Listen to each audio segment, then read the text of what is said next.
Let's go into crypto then. Crypto and business. Let's talk more about that because, like you said, a lot of people, the health stuff is kind of easy. They can, okay, this is what I need to do. I can start changing it day one. But business is a little harder, I guess. And there's a lot more information, and it might be harder to become a millionaire than it will to have a six pack, right? When did you make your first time? Not net, but like in sales. When did you do your first like? Oh, I don't know, like not even 20, maybe like 19 years old. Yeah, 18, so that's 19. extremely rare, but it's becoming more common nowadays. I've kind of noticed that It is, and I think it's getting easier. You're probably more in that kind of like space with like the younger guys. Is there people like killing it? 18, 19? Are you seeing? Because I'm not in there. Yeah. There is. There are people that are doing similar numbers that I was at 19, but it's just really rare. And there's obviously some oddballs that are doing way more. What do you think differentiates you at 20 versus a 20-year-old that isn't where you are? You're asking me? I just want to know because I'm actually curious. Okay. Well, I want to say one thing. This is actually my first $1 million a month profit. So I'll start there. Brother. So this is my first one, October of 2022. Not bad. Most 23-year-olds can't say that. So let's just start there. I think the difference is that I was completely like madly obsessed with money since I could remember because of all the circumstances that I was put through as a child. So I had an unhealthy obsession with getting as much money as possible. It was extremely materialistic, and I mean, at one point it was even a survival thing because my mom, I mean, there was one point where the lights just went out in our house and we just couldn't afford electricity. She couldn't pay the bill. So from then on, like I knew, like lighting a candle and taking it to my bedroom, I was like, I don't want my kids to go through this. So it's all I ever thought about as a kid. And then going to McDonald's, I couldn't get anything but a McChicken or a McDouble because they're $1 at the time. So it's just, I was put through so many circumstances over and over and over and over and over again. My dog, I had one pair of shorts when I was already going to school with people, this one pair of plaid shorts that my dog pissed on, and I had to take piss shorts to school and I was made fun of. So it's like a lot of humiliation, and I don't think that most people go through that kind of stuff, so they don't have this like insane obsession with money. That's probably where it all stems from. But I tried a lot of things, and yeah. I know I'm not the host, but can I ask you a follow up on that one? You can ask me whatever you want. So what would you tell people that are, because there are a lot of people, there's nothing new under the sun. There's people that are dealing with the same humiliation that you went through, with the same kind of struggle of like, there's nothing in my house. Like I can't provide for my family. Like my family doesn't have anything. There's fucking maggots on the floor. Like what would you tell that guy that's listening to this? How do they get out? How does that young guy get out? Yeah. Well, what I've learned just personally in my own experience was that money and value are pretty tied. So the more valuable you are to some degree, the more money you're going to make in terms of starting a business and like getting consistent money, not like investing and stuff. But the more valuable you are, the more you're going to make. So if you don't have any skills or value to provide to the world, then why would you have any money? Why would anybody trade currency, with you if you don't have anything to give? In my case, as a person, like as a business guy, I'm not that valuable. Like I'm not the best business guy in the world. I'm not the best CEO. But the value, where my value comes from is my audience. I have a very large audience, and I provide value to a lot of people. And so I'm able to make money off that. And it's easy for me to make friends with, people like you. And that's where my value comes from, is that I provide a lot of value to a lot of people, which is still a lot of value. But I'm not like the smartest person in the world, which would also be a lot of value or something like that. So I think that just to answer the question, you need to become valuable in some certain sort of way. So focus on yourself. Yeah, of course. Yeah. I'm very similar with that one. I was able to actually like break it down into a couple like segments of how to make a ton of money. So like you said, you have to provide value. Elon Musk said it best, in my opinion. It's you get paid in proportion to the difficulty of the problems that you solve.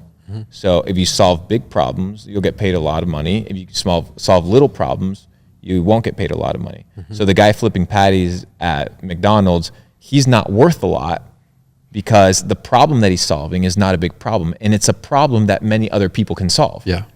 But if you put a man on Mars, right, then you're in a situation where the value, or let's say you have the ability to cure cancer, Now the value attached to that is extremely high, right? Because there's not a lot of people that can do it, and the value of the impact is really big.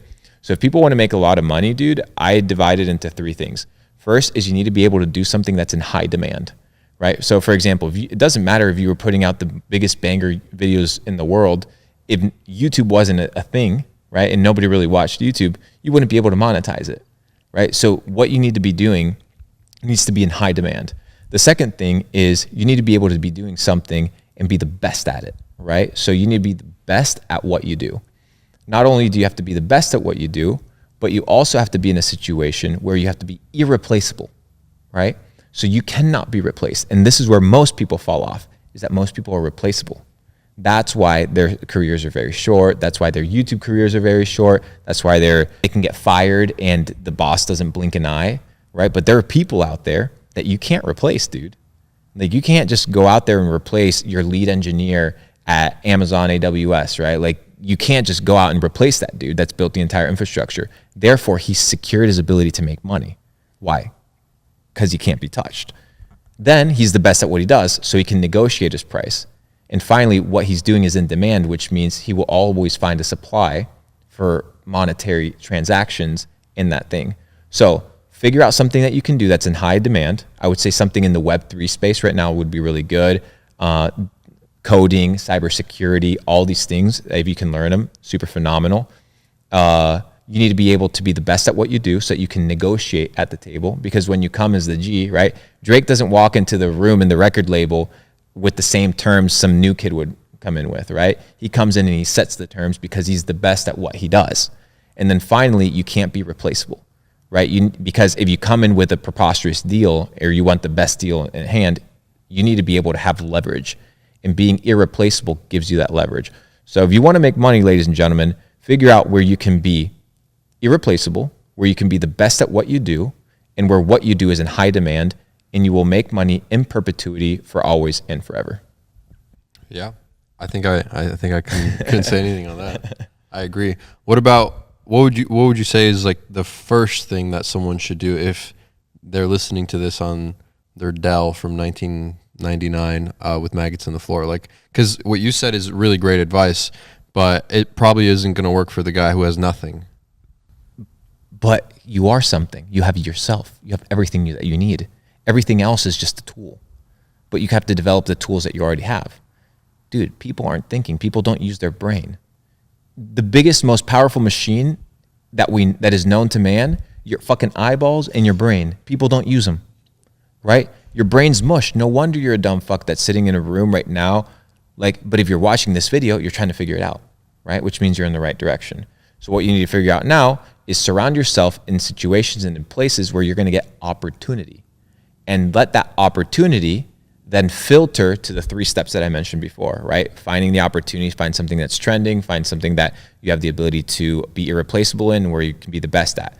But you have to position yourself, right? And this is where a lot of people don't talk about, is they need to position themselves for success, right? You need to put yourself in a situation where you can win. If you're always sitting in the room, right, on the Dell listening to Luke talk or Sebastian talk, but you never position yourself in a situation to win, you're not going to win. Instead, okay, you're a brokey. Okay, you could literally go and get a job at Buffalo Wild Wings or at McDonald's, or you could be intelligent and go get a job at the country club. You could go get a job at the high-end restaurant. Well, I don't know anything about wines. Well, go on fucking YouTube and learn about wines. Learn how to have a nice little British accent. Learn how to say all the bullshit foods and go work at a high-end restaurant. Why not? That's what I did. That's how I got my relationships, my connections. That's how I met people that funded my first business, waiting their fucking damn tables. I waited tables for Jeff Bezos, dude. Like I was there. Why? Because I wanted to be in a place where I could position myself. And it doesn't matter if you're a brokey, because broke is a condition of the mind. It's not a condition of the pocket, right? Broke is a condition of the mind. It's not a condition of the pocket. A lot of people are broken up here, so you need to fix this first. The operating system needs to change. People don't change the operating system. So you need to position yourself, fix the operating system, and execute. Do you think maybe what holds a lot of people back is just like the limiting belief? Because they're probably listening to this and they're thinking like, I can't do this. So let's evaluate. Why do you limit your beliefs? I'll tell you why you limit your beliefs. You limit your beliefs because you don't trust yourself. Why don't you trust yourself? Because every time you tell yourself that you're going to do something, you break your own promise. If you can't trust yourself as an autonomous individual, no wonder you're not going to advance in life. Dude, if I told you every single day, right, and we were gym buddies, if I told you every single day that we were going to go to the gym and I didn't show up, but you showed up, right? Or you said, hey, are we going to the gym? Like your body tells you, hey, we need to go to the gym, or how your friends tell you, hey, we got to go work out. If you told me 10 days in a row and I committed, hey, we're going to the gym, but then the morning came around and you came out of the room and I was there eating chips and watching Netflix and I didn't go to the gym with you, on the 10th day, would you believe me? Yeah, not a chance. Would you trust me? No, yeah. So the problem is most people don't trust themselves. And the reason they don't trust themselves is because they are in auto self-sabotage mode 24/7. Everything that they do, they're sabotaging themselves. No wonder you can't trust yourself. No wonder you don't have any courage. No wonder you think you're going to fail. Is because your mind is literally telling you, dude, I can't trust you. I can't trust you. So you need to start on the small wins. Start focusing on the small wins. Get groomed. Clean your room. Start hanging out with good people. Read a chapter in a book and say, I'm going to read a chapter, and you sit down and you read it, right? I'm going to read this news article, and you sit down and you read it. I'm going to eat good food and not bad food, and you do it, and you start building trust with yourself. Trust, reputation, rapport. And then you realize, wow, I can actually do anything that I want because I trust myself to do it. So learn how to trust yourself by doing the small things right. And how you do the small things is how you do the big things. So focus on the small things. Focus on laying down the bricks. And soon, when you zoom out, you'll have a wall of China that'll be so big beyond comprehension, people won't be able to even understand what was built. It's because every brick that you laid was done with perfection. Small things.